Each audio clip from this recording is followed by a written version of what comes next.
What's up, Twins fans? It's Tom. Thanks for being here with me. We're going to talk about 5 Twins topics, starting surprising to me. This is not how I had this planned, but I want to throw out some info on Max Kepler and just ask a question. I'm just throwing this out there.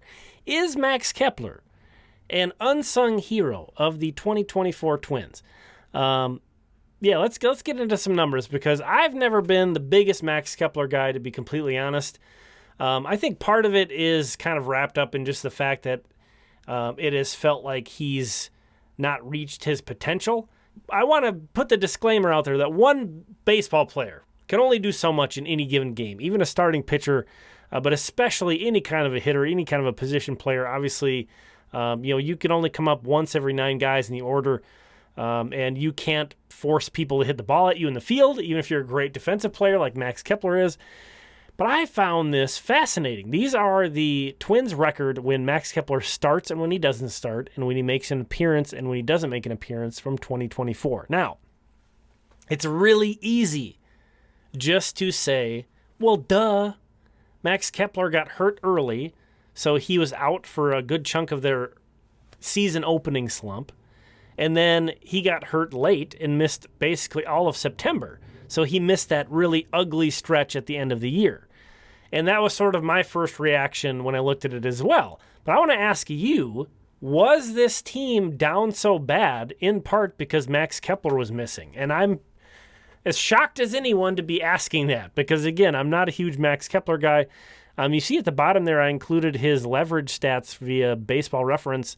And he was actually better in high leverage situations this year than he was in medium or low leverage. That was actually the case as well in 2023. I'm not saying, I'm asking. And this is kind of one of the fun things that I like to do is challenge my own kind of biases and standpoints. And one of them would have been, I would have never been like, well, what hurt the Twins in 2024? I would have never met the Max Kepler being out would have not been one of the first 5 things, maybe 10 things I would have even thrown out there. But honestly, this has got me thinking a little bit more about that. Again, Max Kepler does a lot of things well. Didn't have a tremendous season this year, but is one of those guys who's a veteran in the clubhouse. And even though Max Kepler is not really known as this kind of rah-rah guy, there are some things that he's done in the past that contribute to clubhouse culture. He's a guy who's had really good relationships for a really long time with a lot of guys in his organization. A really laid-back dude who never seems to get too high or too low. I think this Twins clubhouse could have used some more people like that, potentially, given the way things went down, especially toward the very, very end of the year. This is just something, just a question. We're sitting here having to watch the Cleveland Guardians complete a ridiculous comeback against the Yankees and walk them off. Hitting home runs in the bottom of the 9th and the bottom of the 10th. And I'm just sitting here asking baseball questions, y'all. Don't be too harsh on me. But I am curious. Max Kepler, unsung hero. What do we think? Number 2, and we're going through 5 topics. Topic number 2, I did update my prospect list for October. There's so little that happens after the start of September that really I didn't feel like this deserved its own full video. And I've got some other off-season projects coming up that I'm going to dig even deeper into and probably re-rank some of these guys. But I did want to throw out kind of the big takeaways going through that were that there were 2 more big graduations. David Festa had graduated from prospect status the prior month. Brooks Lee and Zebby Matthews both graduated from prospect status in September. So with Lee, it was playing time, so pretty straight up. With Zebby Matthews, it was service time. So with pitchers, I believe it's either 50 innings or 45 days of service time, and Zebby Matthews just eclipsed that 45 days. So he is not going to be rookie eligible next year per that metric and is not prospect eligible anymore, at least how I view it. Some other outlets might view things differently. So that's 3 massive graduations from this system over the last 2 months with Festa, Lee, and now Zebby Matthews. So the order in which I have a lot of these guys isn't different, but things just look a little different in my top 10 because those guys are gone. And I just want to call out those 2 guys highlighted in green. There were some movements. CJ Culpepper Really impressed at the end of the year. And then Connor Prelip just getting through the end of the year healthy and entering an offseason healthy, I think is such a huge X factor for him. So that's my top 13 prospects. Not a ton else going on.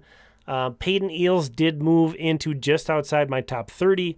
Topic number 3, the Diamond Award winners were announced. A lot more awards than I listed here, but I wanted to go through these kind of what I think are the kind of the main playing on the field ones. Not to mention, not to say the off the field ones aren't great. Royce Lewis won the community service one. So big shout out to Royce. Great job.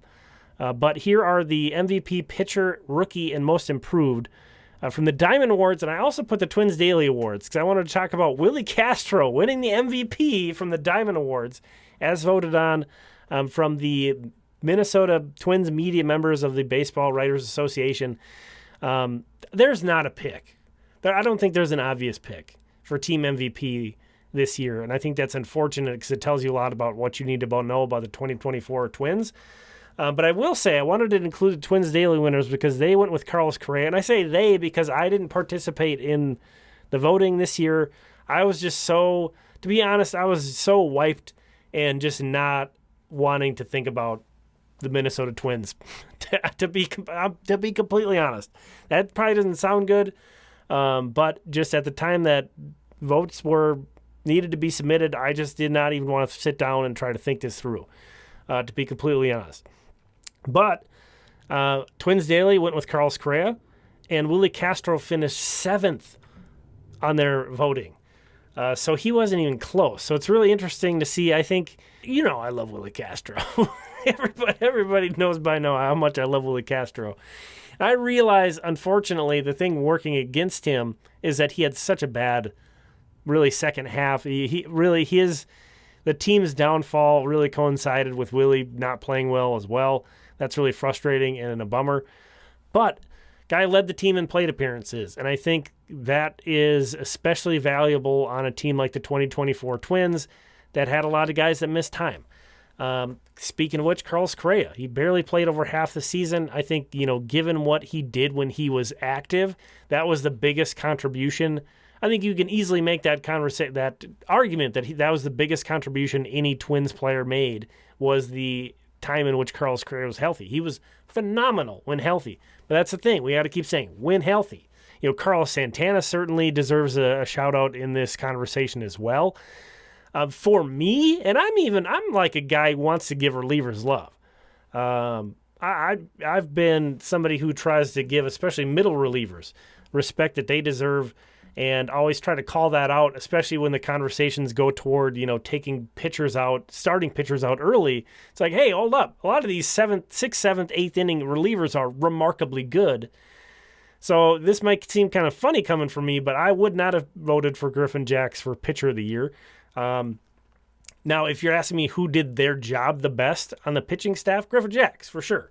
But it's just really difficult for me to elevate him above any starting pitcher that threw, 140 or more innings, double the innings that he threw.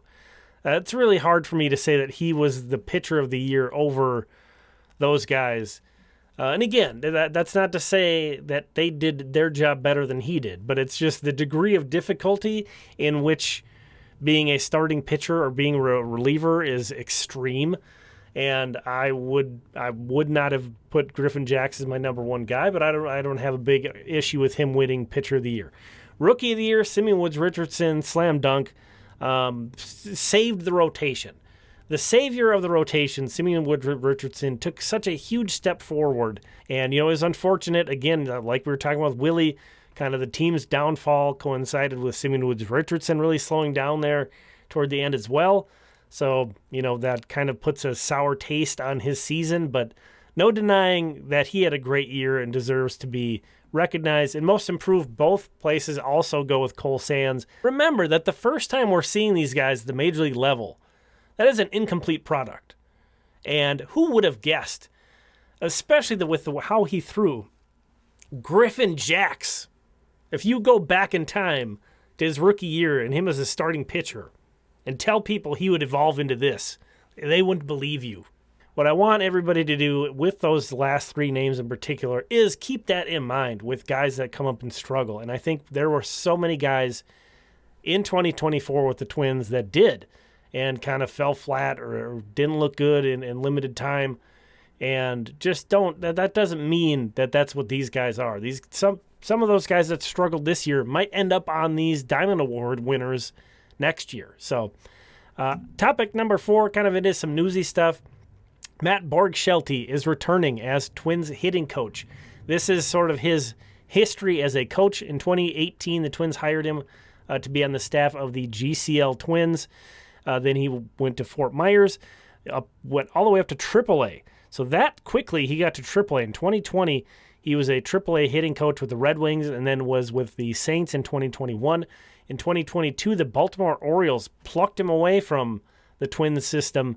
I've got some takes on this. If you saw my analysis earlier, I do think at some point the Twins need to work on getting more people on their coaching staff who have major league playing experience. I've never thought that's been something to target or, important with the coaching staff. This guy does not have major league playing experience. It just feels some of the comments from Carlos Correa about kind of guys preparing themselves, or even some comments from some of the other guys about the grind of the season, kind of shocked me, to be honest. And it feels like there needs to be more people in that clubhouse who can identify with the grind of playing through a major league season. Obviously, Rocco Baldelli can do that, and there's a bunch of other guys that can do that as well. But I just think they need to increase the number of people in that clubhouse, not on the active roster, on the coaching staff, who can relate to that struggle. So they're not going to do that at hitting coach, but they have multiple positions still open. Maybe their bench coach is going to be a guy who played in the big leagues. I don't know.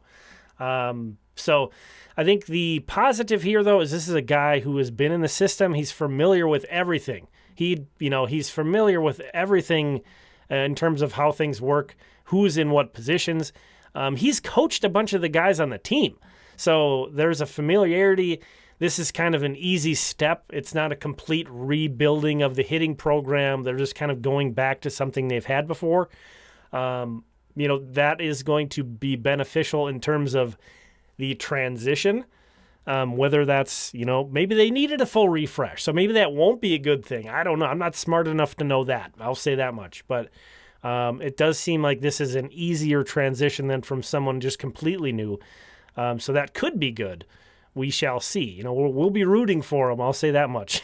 Getting somebody from Baltimore, that's not the worst place to bring somebody back from. But it kind of has the vibes of maybe they are looking back and thinking that this was a guy that got away and now he's back. So hopefully that's how it works out. And the 5th topic, we're just going to really quick talk about the Arizona Fall League, which is going on right now. You see a handful of the Twins prospects are participating in the Arizona Fall League. Kalai Rosario, who won the home run derby there last year, is back again. Just great to see him getting work in. It's really early, so there's not a whole lot to react to, but Ben Ross, speaking of guys getting work, Ben Ross actually leads their team in plate appearances, so not too surprising for a guy who plays all over the place. So he's a really a utility guy that's going to be handy in something like the Arizona Fall League. I think the biggest thing, though, is that Danny De Andrade has not played yet. Missed most of the year this season. Ended on the injured list, has not been able to play yet there. Hopefully we see him. That'd be great. On the pitching side, I didn't even bother sharing stats because the most any of these guys have thrown is 3 innings. But some of these guys, none of those guys on the pitching side, that handful of names are on really a prospect radar. But it would not shock me if one of these guys gets there at some point before too long. I'm not saying they're going to pitch their way onto the prospect map at the Arizona Fall League per se, but maybe something we sort of put their names in the back of our head, and then come May, we're like, oh, okay, this is what we were thinking might happen here. Because even though I think if you were to give someone in the Twins development a truth serum or something, they would admit too that these aren't really super exciting names that they sent to the Arizona Fall League.